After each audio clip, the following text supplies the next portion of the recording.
interest that there be a Palestinian state alongside Israel and a two-state solution. But, comes the caveat, we cannot want that more than the parties themselves. Now, that is an oxymoron. Those things don't go together. Either it's a vital national interest or it isn't. If it isn't, then it's something nice that would be good, that we would like, but maybe we could do without. Or if it's a vital national interest, we don't give anybody else, including the parties, a veto power that if they don't want it, we can't have it. Imagine somebody saying about Iran's nuclear program, it is a vital national interest for the United States that Iran not acquire and possess a nuclear weapon, but we can't want that more than anybody else. You know, everyone would laugh you out of Washington because it's a ridiculous thing to say. Either it's a vital national interest or it's not. And you don't get that when it comes to other national interests. In this case, there's a pullback because there's a tension between the stated policy and the politics.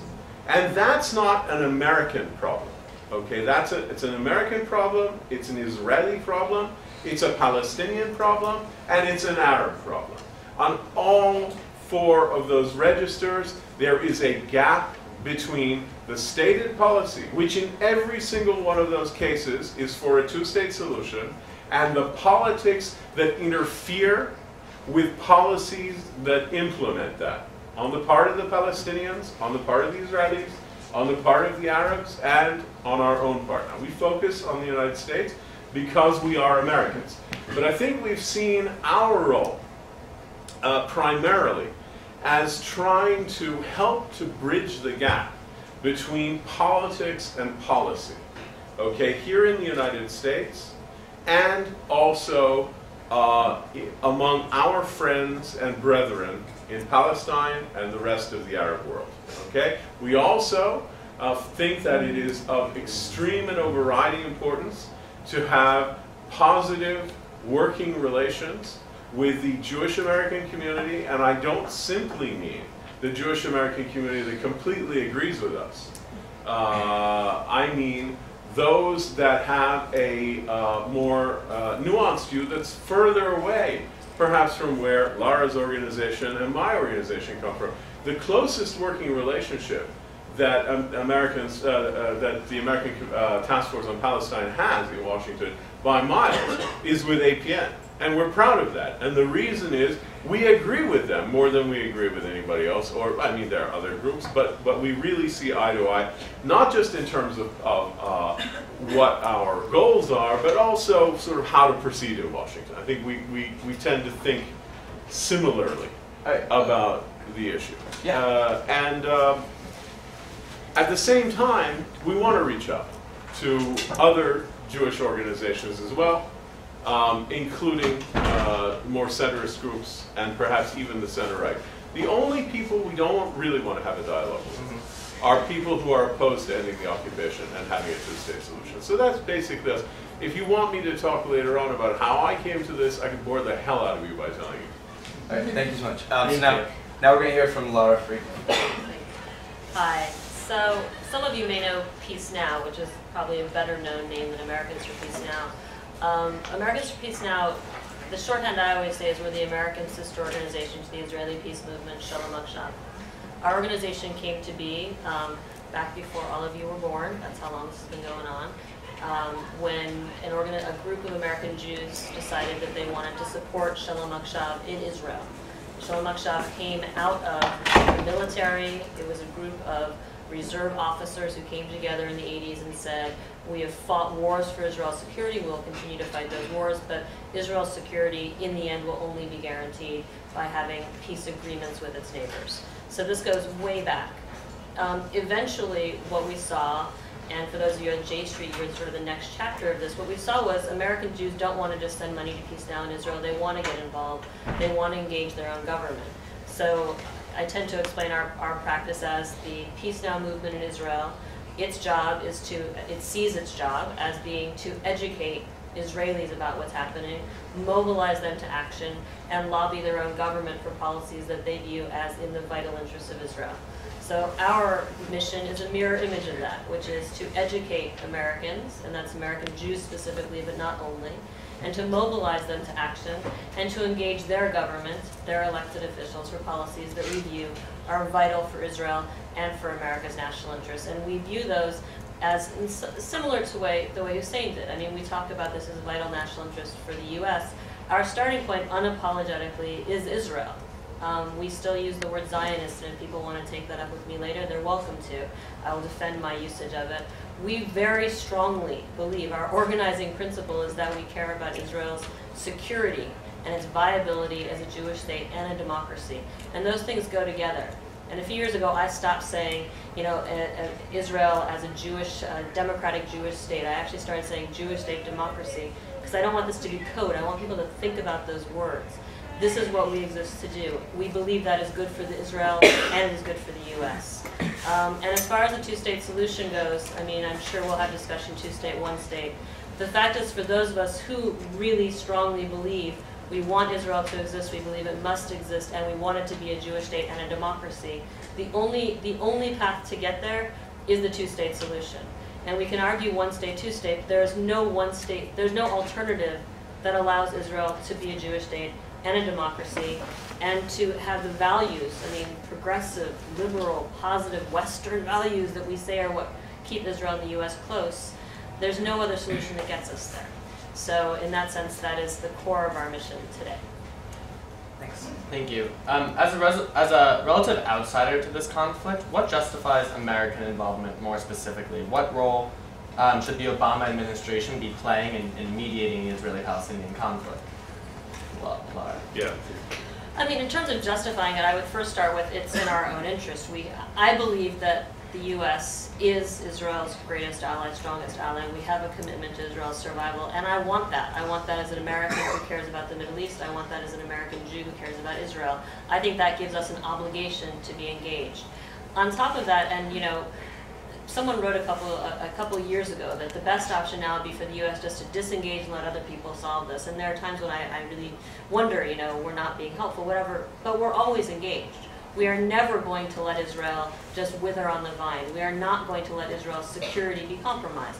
So to the extent that we are engaged, I support aid to Israel. We can argue about this if you want. But $3.1 billion a year, plus all the military aid, Iron Dome and all that is on top of $3.1 billion a year, that makes us a party to this conflict, whether we want to be or not.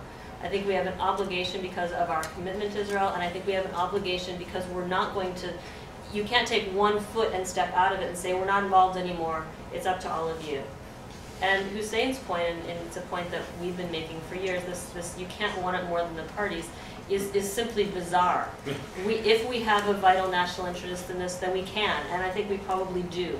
And it's interesting, I'm an ex-foreign service officer. I served in the State Department and covered other issues.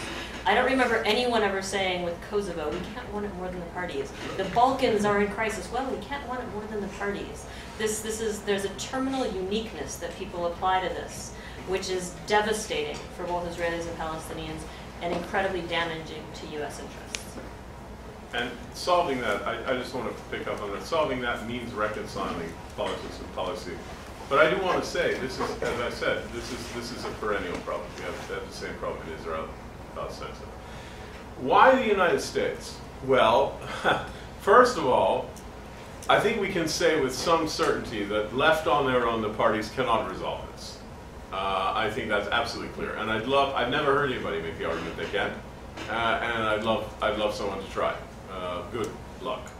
No, there has to be some mediation. The power asymmetry is too great. The amount of bloodshed, the amount of anger, the distance between the narratives, there has to be a mediating force. I don't know anyone who's remotely serious about this who doesn't think that, yes, sure, there are people like Phyllis Bennis and others who say, oh, it should be the Europeans or it should be the UN or something. Well, here's the problem with that. There's no other candidate.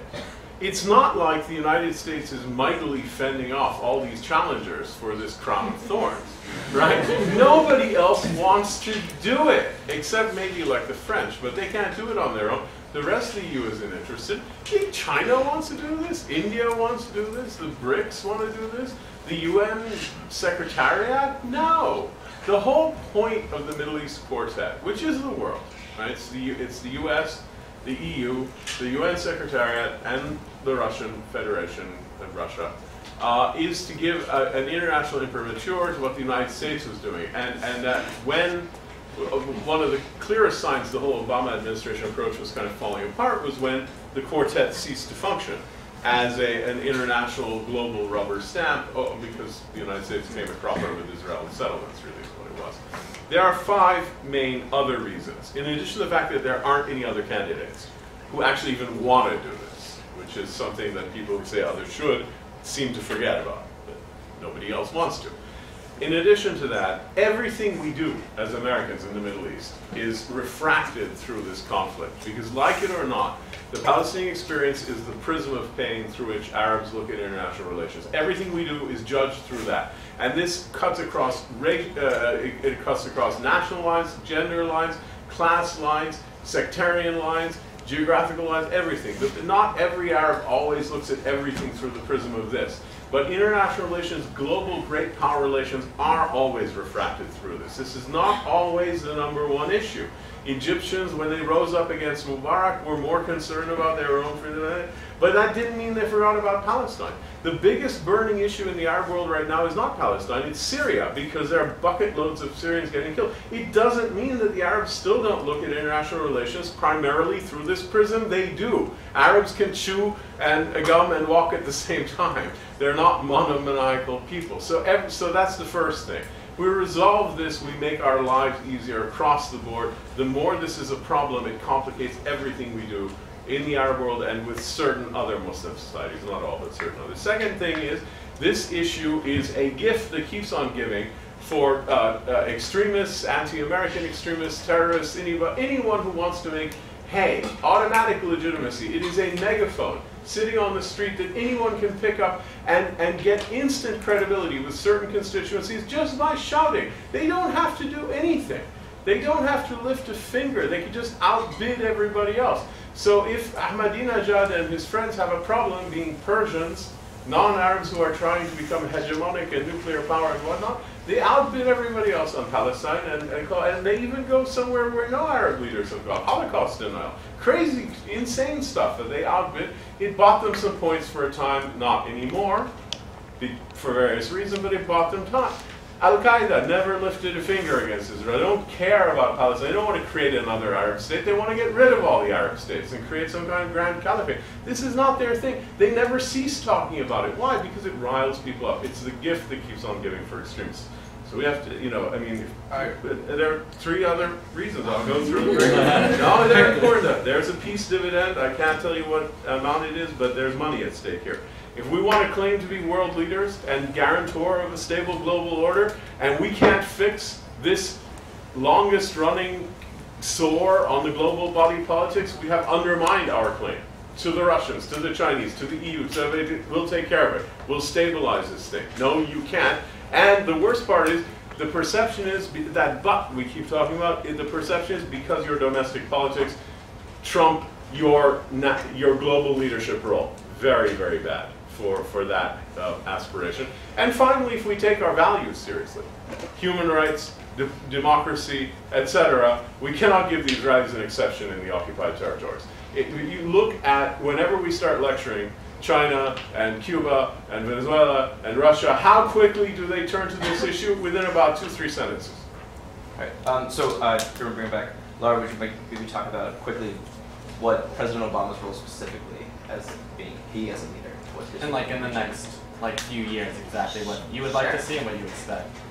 Sure, I've actually written about this. If any of you have Googled me, go on, do it, it's fun. The piece I wrote is actually pretty challenging because my point is, and you can say it's fair or unfair, the arc of history such as it is, President Obama is facing a choice in his Middle East legacy, and I'm going to put this in very stark categorical terms. He will either be the president who saves the 2-state solution, doesn't mean he achieves it, but saves it, keeps it alive, or he will be the president on whose watch it is lost. That is it. Mm-hmm. And when people, you may have seen someone like Elliot Abrams, perennial, not actually a peacemaker, but perennial peace policy guy, comes out and says, oh, people for years have been saying the window is closing on a two-state solution.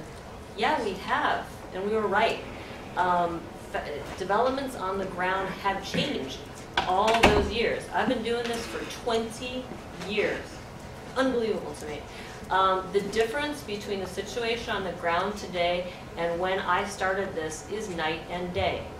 If you believe there is going to be a two-state solution, if you believe that you want there to be a two-state solution, there have to be certain conditions on the ground that make it possible. If it is not possible to draw a line that delineates two viable, largely contiguous states, if it is not possible to draw that line in such a way that you can have two capitals in Jerusalem, if it is no longer possible to draw that line in such a way that you can compensate for changes in the 67 lines due on one-to-one land swaps. And people may say, oh, those conditions don't matter. If you don't think those conditions are required for a two-state solution, then you haven't been paying attention. Or maybe you're not talking about a consensual two-state solution, then we're talking about something else entirely. But a consensual, agreed two-state solution, those are the minimum requirements on the ground. And for 20 years, changes on the ground have been impinging on that possibility. Over the past 4 years or so, particularly the past 2, changes on the ground have accelerated, particularly on Jerusalem. Within 6 to 8 months, if nobody stops these changes on the ground, that solution will not be available, period. It doesn't mean the two-state solution is dead. It means we're going to have a war or something to get people back on board. I would rather fight to keep it alive than give up and figure out we'll come back to this when people have bled enough on both sides that they've gotten a sense of proportion. So a little bit more specifically, how should President Obama deal with settlements? I mean, we can go into this. I don't have a, if you follow, unlike Dennis Ross, I do not have a roadmap, and I think his roadmap is a roadmap to ending the two-state solution, and I've written that. My concern right now is for, saving the two-state solution. I would like to see Obama actually use all the goodwill he has in the world, use his mandate on his second term to actually make progress and potentially achieve it. I think it's achievable. But right now, I just would like him to save it. And that means having however it goes, this administration has done an amazing job over and over at raising expectations and not reserving sufficient political capital to meet those expectations.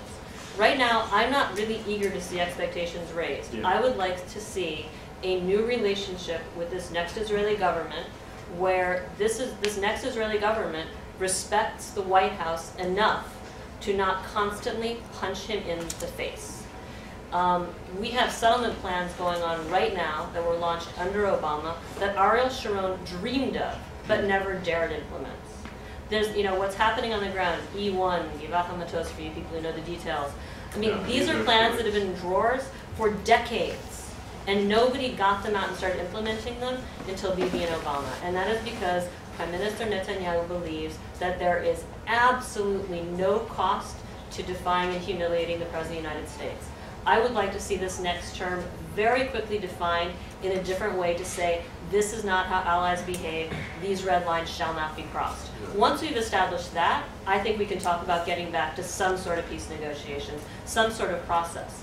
But if you're going to have a peace process, if we're going to invest on getting back to negotiations while red lines are still crossed in impunity, all you're doing is further discrediting a Palestinian partner if you can even get him to the table. And you're losing the two-state solution while you're wasting time pretending this is about diplomacy. I agree with every single word of that, except I'm not really sure about 6 to 8 months. I'm not sure what the time frame is. That 6 to 8 months is based on the amount of time it takes to plan and actually begin implementing settlements. I understand, and the ones you listed plus a couple of the others are deal killers. So I think we're on the same page.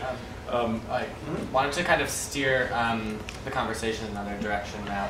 Well, there are a couple. Oh, if you want, you can make points first. Yeah, it's got to be just very quickly. I mean, it's got to be a priority. That's number one. It can't be like 6th on the list or 7th on the list. There have to be clear lines of authority at the subsecretarial level. We didn't have that in the first Obama administration. It really caused a lot of problems. And there has to be a repair, not just a rejiggering of the relationship with the Israeli government, but a repair between Ramallah and Washington, and a refinancing of the Palestinian Authority, which is on the brink of collapse. And the incentive structure for Palestinians has to be changed, because if you look at the lessons Palestinians could learn or Hamas could argue they could learn over the past 12 months is armed struggle, at least in a limited form, pays, it works, it produces dividends, whereas security coordination with Israel, diplomacy, even when it annoys Israel and the United States, nonviolence, and holding out for a negotiated agreement pays nothing. In fact, it creates a financial crisis, and you can't even meet payroll. So there's got to be all of that done. That leads very nicely into the next question for Mr. Ibish. Given that the U.S. labels Hamas as a terrorist organization, there can't be much cooperation there, how should the U.S. address Hamas in attempting to mediate a two-state solution? Is this more of a ignore them and just deal with the West Bank, or? It's not a question of the West Bank. Let's be very, very clear about this. Everyone agrees that there is only one legitimate diplomatic representative of the Palestinian people internationally, and that is the PLO. It's as simple as that. There is no Palestinian document, Arab document, international document, Israeli document, UN document, any document at all anywhere which says anything different, official document. Hamas agrees with this, actually. They just say the PLO structure is anachronistic, it needs to be reformed, it needs to be changed, by which means they want to take it over. Okay, that's exactly what that means. But you know, the quandary of who the United States, the world, Israel, etc., should deal with when addressing the Palestinians diplomatically is a false quandary. There is no question. It is the PLO. Now, there is a question about Palestinian political legitimacy, because everybody's terms have expired, and the way to resolve that is through elections. And there have been many efforts on the part of the PA, especially Abbas, to try to arrange for elections as part of unity negotiations with Hamas. Hamas will not hear of elections because they fear the results, because they read the polls. Just look at the last poll. Came out 2 days ago. Horrendous numbers. They fear them. So their position is unity first, and then elections maybe later. Abbas's position is technocratic unity government, and within 3 months elections. Now, I'm not sure how keen, really, Fatah is on having elections, actually, but Hamas gives them the perfect opportunity for almost all Palestinians to blame the lack of elections on them. But from the point of view of the United States, I actually think the quartet principles are more or less correct, and they are, to Hamas, basically, look, this is what you have to do to be considered a legitimate political actor.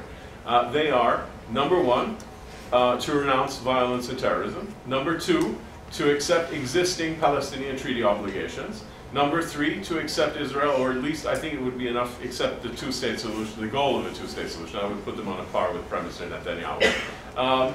And there's a fourth one, which is less onerous. Those are exactly the same conditions that Hamas would have to adopt to join the PLO, okay, without destroying everything that the PLO has built. And if anybody wants to challenge me about the value of the PLO's international diplomatic presence and role, I would love to have that debate, because it's one of the few unalloyed successes of the Palestinian national movement, and Hamas knows this, which is why they don't try to disrupt it, which is why they don't try to stop the PLO from opening embassies in Latin America, from going forward at the UN. They even went along with the last UN bid, well, they criticized other ones, but they're on the sidelines here. So it is, I think, entirely possible and feasible, ultimately, just to anticipate where people would be thinking, for Israel and the PLO to construct a deal that about independent statehood, a reasonable agreement that the big majority on both sides would not love but could live with, which is the standard we should be looking for, to be implemented in the West Bank first and in Gaza later. There's no way, in my opinion, the Palestinian people of Gaza would watch the West Bank become phase one of an independent Palestinian state and allow themselves to live in this quasi-theocratic ghetto surrounded by, hemmed in on all sides and ruled by people who are more concerned about misogynistic social legislation than anything else. No, they would not go along with it, and more. Hamas itself would split, because there are very strong elements in Hamas that would desperately want to be part of that Palestinian state, and they would want to be ministers, and they would want to be in government, and they would want to be in parliament.